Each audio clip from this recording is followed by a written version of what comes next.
It's a fact that complaining can be harmful to your relationships.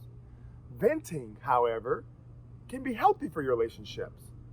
Do you know the difference between the two? In this video, I'm going to share with you the key differences and how you can do more venting and less complaining.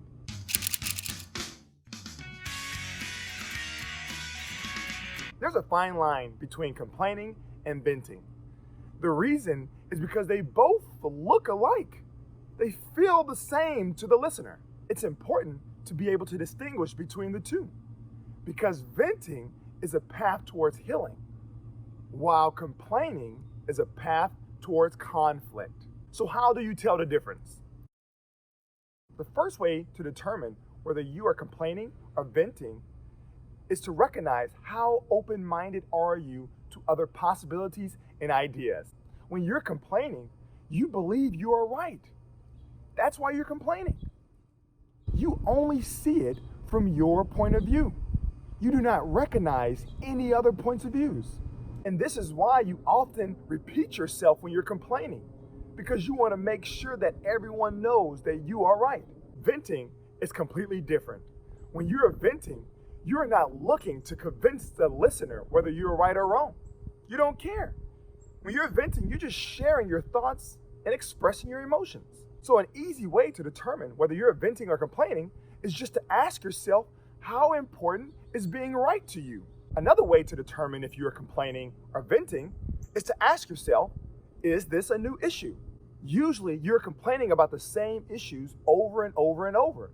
And that's because when you're complaining, there's no resolution. Venting, however, is usually a new issue. When we're venting, we've already had our internal struggle. We've already considered the possibilities. We are looking at it from both sides. And the final way that you can determine whether you are complaining or venting is participation.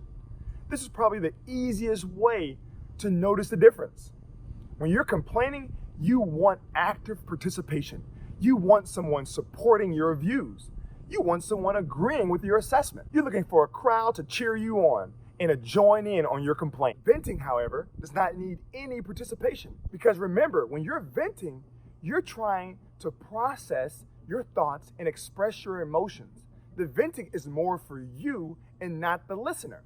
Therefore, you do not need the listener to agree with your assessment or even your point of view.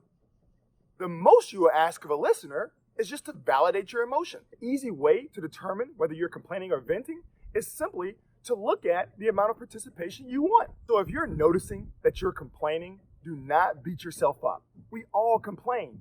The key is to be aware that you're complaining. That way you can move towards venting, which is healthier for your relationships. Because remember, venting leads to peace and resolution, and complaining always leads to more complaining.